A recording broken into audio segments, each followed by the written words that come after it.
All right, today I'm here with Dusty Rhodes, and by the looks of your shirt, you're a Navy man. Yes, sir. What years did you serve? From 86 to 90, pretty much right after high school. Cool. Yeah. You just were like, I'm going to do something, get out of here. Yeah. And were you born in this area?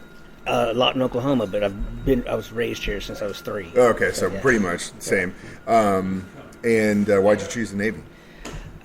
My dad was career Army. I wonder what he thought about it. Yeah, he was kind of like, don't. He was like, "What? You're gonna follow my steps, man." One time we went on vacation down in Florida, and I just fell in love with the ocean. Yeah. Just something about the ocean. Yeah, I get it. I'm a Pisces, so I don't know if that matters. It does. So yeah, I wanted to see the water, not dirt. Yeah, I get, and you get plenty of that in the Navy, right? And probably, how do you feel about the ocean now? Oh, I love it. Still, love didn't it. matter. Right, okay. Respect the hell out of it. Yeah, you got to respect water. That's one of my things. When we talk about floating or anything, I'm like, you could drown in 2 inches of water. You got to respect her. Even if it's a river, it doesn't matter, man. It's the most powerful thing on the planet. It is water. Yeah, wind and water. Mm-hmm. That's cool. What'd you do while you were in the Navy? I was a gunner's mate. Went to school for that. Worked with weapons.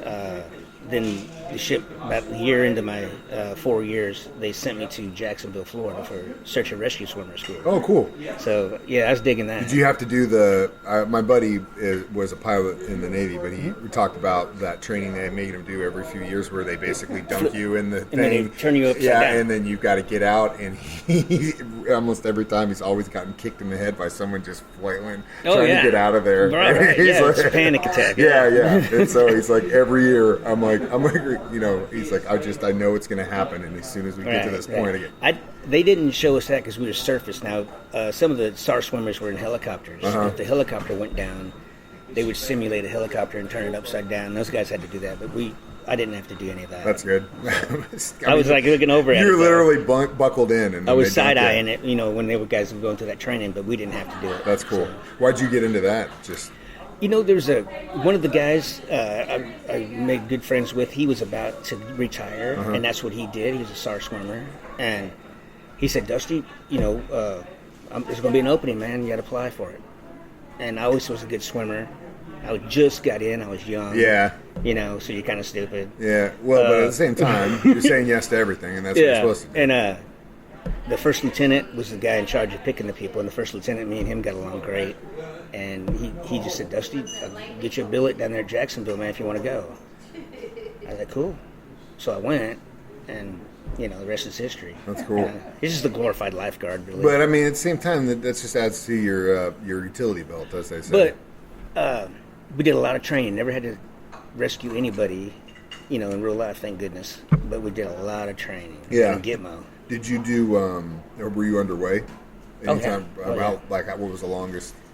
When on the ship, we'd go over the Mediterranean. We were going for 5 months. Yeah. And just do those little cycles, come back. Go over there with the battle group and then come back. Yeah. The next battle group goes over. Yeah. Because you were in the middle of Desert Storm, so that's kind of... Right at the beginning of it, too. Yeah. So you were the guys that were shipping them over. Oh, yeah. Yeah. When you say gunner's mate, did you get to shoot any of those, massive millimeter...